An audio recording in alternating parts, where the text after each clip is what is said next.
Yeah, I think we're in year 6 or 7, and we still don't know if Ryan Tannehill can quarterback. That's what's amazing. But that's what that also dictates to what the market is as quarterback. I'm sure, as much as what his potential could be.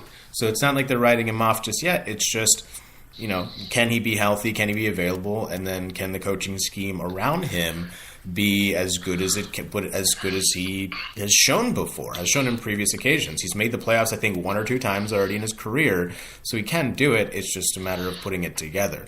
I don't know if Brian Flores is the right hire. I don't know if they were grasping at straws. I don't know if it was just, hey, look, the PR's got a lot of bad press for not hiring minority coaches, so here we're going to throw one at you. There's a lot of different things there. But for Brian Flores, yeah, it's a great opportunity. Obviously, being a head coach, there's only 32 of them in all of football. So, you got to take your opportunity where you can get it. And I don't know. I agree with you. There's a string of bad luck potentially with what the Bill Belichick coaching tree is. It's not an ideal. They don't always get placed in the most ideal situations. I think Josh McDaniels in Denver was the only one was where it had potential, but it just blew up.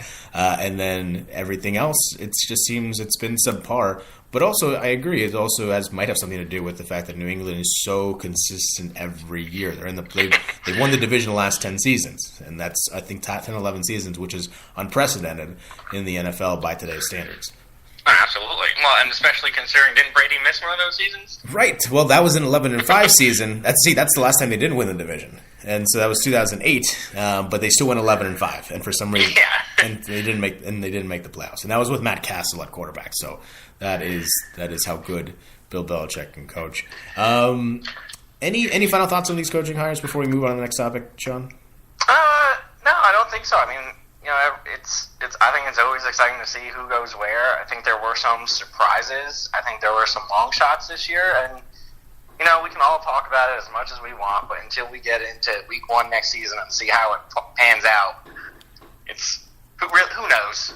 Right, exactly. Yeah, I mean, these coaching hires we can criticize because, look, it's January. It's playoff football. There's not a lot to talk about right now. So it's just more for entertainment than anything else. But again, absolutely, we have 2 more months till free agency and 3 more months to the draft. So still way away to go from there. So we're going to do some pick'em, Sean. Right. Obviously, we'll start off in the NFC. The earlier game here, the Cowboys take on the LA Rams. It's in LA. It's going to be very interesting to see how the 2 best running backs, Todd Gurley and Ezekiel Elliott, go on against each other. That should be a fun matchup to watch. And then 2 quarterbacks that have been really coming along this season, mainly because of their coaching. I think a lot of their coaching has stepped up and their play has stepped up, which has made the difference in many of these games. Who you got, and what are the keys for each team to win? Yeah, I don't think Dallas has a chance. I think their defense has been surprisingly good this year, and it's helped them get to where they are. Throughout the season, I think they were able to win a couple of close games.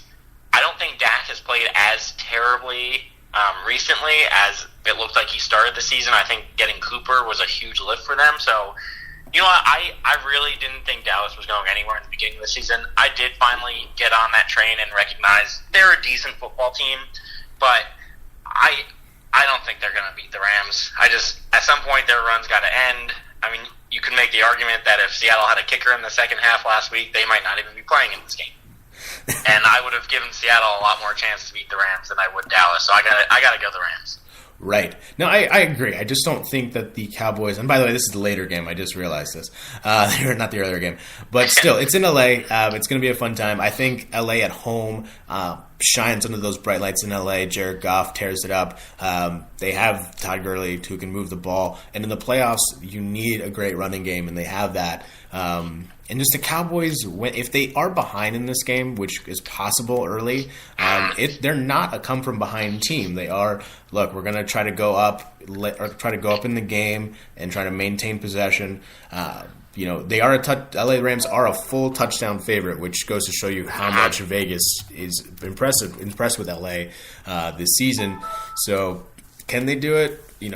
I don't see the Cowboys doing it this season. I think as you said, they're lucky probably to get to this point in the playoffs, and I think that for them, and they're even I think lucky just to make the playoffs at all. Because if it wasn't for Alex Smith going down with Washington, I think they wouldn't have even made that. So I think there is just some wins that you can take if you're a Cowboys fan to make it this far.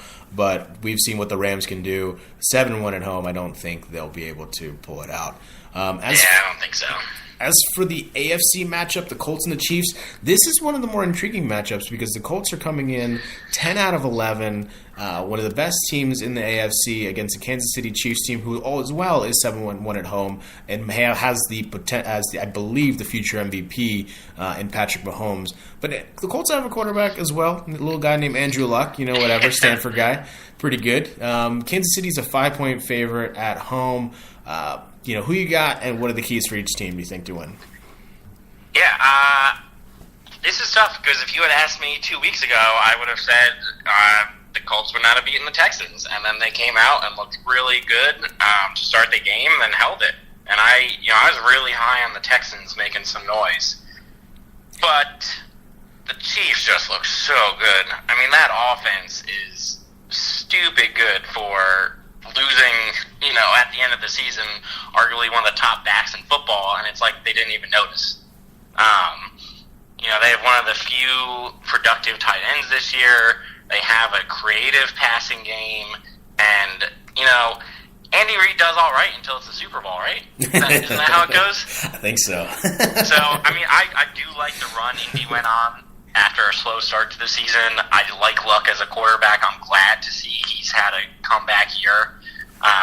But I think I'm going to have to give it to Kansas City, especially, Arrowhead is said to be one of the more raucous stadiums in the NFL, and I think that's going to give them a boost.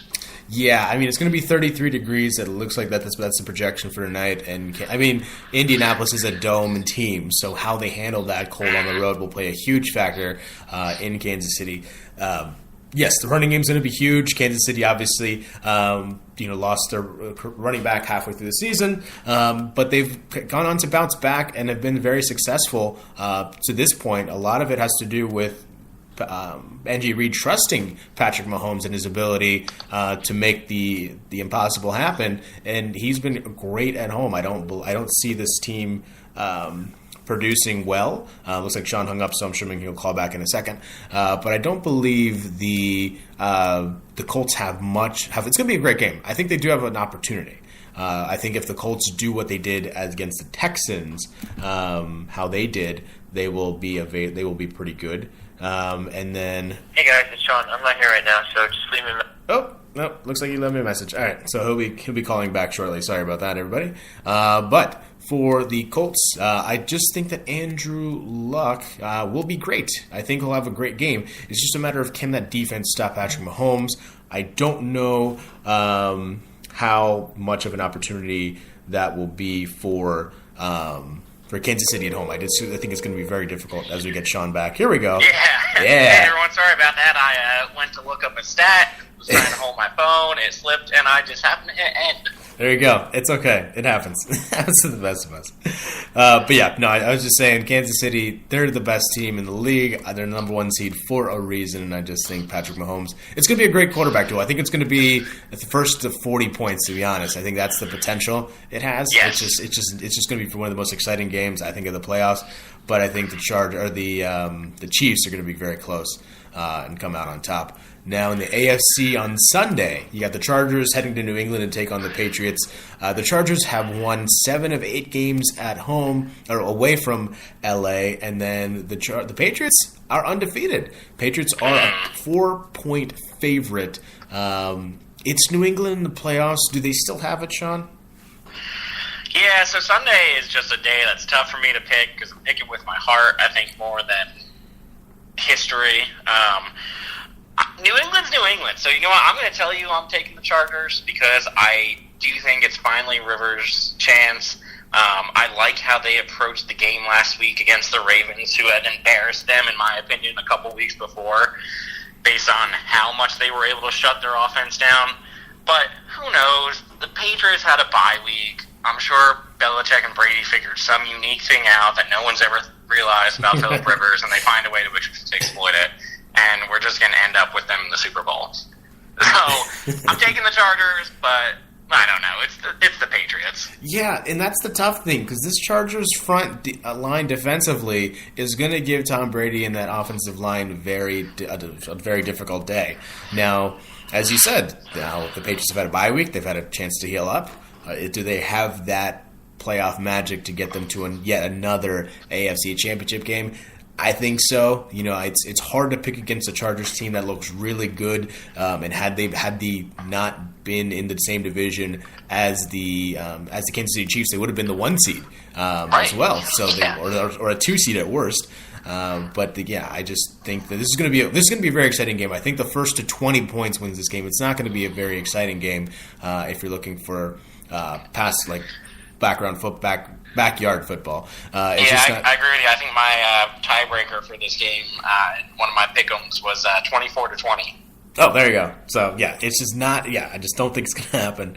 But I think it'll be exciting. I think there's going to be a lot of Patriots fans that are going to be very happy. And then finally, in your neck of the woods, Sean, the Philadelphia Eagles, for some reason, are trusting the Nick Foles magic once again. They get by. How did you – actually, as someone who lives in Pennsylvania, knows a lot of Eagles fans, but is also a person that hates the Bears, how did you feel when Cody Parkey missed that field goal? Oh, man. So I was so conflicted with that game because, look, I growing up, I grew up in North Jersey. I didn't mind the Eagles. In fact, with McNabb, Dawkins, Westbrook era, I kind of liked them. But when you live in central Pennsylvania and you're not an Eagles fan, it is just exhausting. So, to be pulling for the Bears and to see that happen, that was tough. But you know what? St. Nick, whatever you want to call him, he somehow finds a way, and, part of me is like, no, New Orleans wins this easy. They're home, they're experienced. I do think they're the better team on paper, but are we just going to end up with a repeat Super Bowl from last year? All the reasons I said about the Patriots, is there just something about this Eagles team that they find a way? I agree. I mean, look, the Vegas says that New Orleans is an 8-point favorite at home, and the Eagles got spanked by the Saints a couple weeks ago, 48-7. So there's no indicator that tells me right now that would give me any confidence in the Eagles, except for the fact that Nick Foles is starting. That is the only thing that's giving me any confidence remotely to pick the Eagles. And a lot of it has to do, and maybe it's just the fact that he's a backup quarterback, he's a Super Bowl MVP, and the team knows how to play around him. It's not that they don't know how to play against Carson Wentz. He's the better quarterback. There's no debate about that. But for some reason, some way, they have the confidence in Nick Foles. They trust him. They trust his ability to make the throws. And for some reason, they just happen to play better down the stretch. He was clutch down the stretch. And it creates this conversation, Sean, that I'm sure you've heard about. Should Nick Foles win another Super Bowl? Obviously, he's going to go in the Hall of Fame. That's no question. That's the first. But should he be the starting quarterback in Philadelphia next season? No. If Nick Foles wins another Super Bowl, they should build him a statue and he should retire. That's the answer. Okay. No, I mean, it's fair. I mean, it's crazy to think that is what people are talking about, but I get it. Carson Wentz hasn't been healthy. He's not been available, but when he is available, he is a MVP type player. He was like that 2 seasons ago before he got hurt. Yeah. He was going to be the MVP, and Nick Foles just happens to carry this team to a Super Bowl, which is great for Eagles fans. But I just don't think I don't see it this time around. Saint Nick will be down to this. We'll go down to the Saints early, and they will be crushed, in my opinion. So I don't. Yeah, I think the Saints are 8.5-point favorites or something. I'm not gonna, picking against the spread. I'm gonna take the Eagles, but straight up, I think New Orleans pulls it out. Yeah, I don't think there's not much more discussion, I think, than that. So that is the first segment of in 45 minutes. So pretty good, very first segment going here. We'll take a short break in 30 seconds, but when we come back, we'll talk about what's next for Clemson football quickly, what that looks like. James Harden, is he going to be the MVP? And then just do a quick final topic. And, of course, Sean, if anything you got during the break, feel free to let me know. But, we'll just be back in 30 seconds on The Good, Bad, the Ugly with Sam Cerrone and, of course, Sean Post.